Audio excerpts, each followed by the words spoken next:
আর এখানে ঐতিহ্যবাহী কলাই পাতায় খাওয়া আমরা পিকনিক করতেছি এদের ছোট ভাইদেরকে নিয়ে। ছোট ভাই আমরা ফ্রেন্ড সার্কেলদেরকে নিয়ে এই যে কলাই পাতায় খাওয়া, যে দেখেন বাংলা ট্র্যাডিশনাল ডিশ বা দেখেন প্লেটে খাওয়া মানে ধরে রাখতেছি আমরা আর কি, এটাই, অন্য কিছু না। আমরা আপনারা যে ভাববেন অন্য কিছু ভাবেন না, ঐতিহ্যবাহী সবাই ছোট ভাইদেরকে নিয়ে আমরা ফ্রেন্ড সার্কেল বড় মানে আমাদের ফ্রেন্ড এই যে একটা বাড়তেছে, এই যে একটা মানে এদেরকে নিয়েই আমাদের মানে উদ্যোক্তা আর কি, যে আগেকার কলাই পাতায় খাওয়া সিস্টেমটা আমরা আবার করবো আর কি।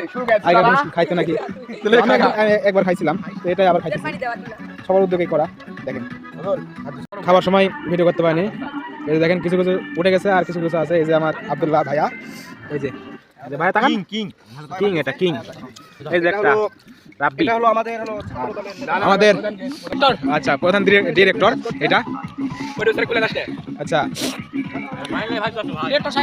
তো আমরা এখানে এক কথায় এখানে র্যাকেট খেলতাম, তো খেলতে খেলতে একটা মনে আসছে যে কলা পাতায় করে ভাত খাবো, ঐতিহ্যবাহী মানে পিকনিক করবো আর কি।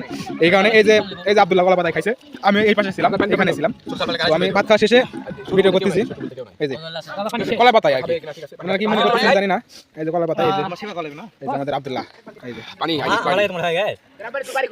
অনেক সুন্দর হয়েছিল খাবারটা। এই যে খাবারের চেহারা দেখেন, এই যে এটা আবার হলো কলা পাতায় খাটা, এই যে দেখেন খাবার ভালো হলে যা হয় আর কি, মারামারি করতেছে দেখেন দুজনে।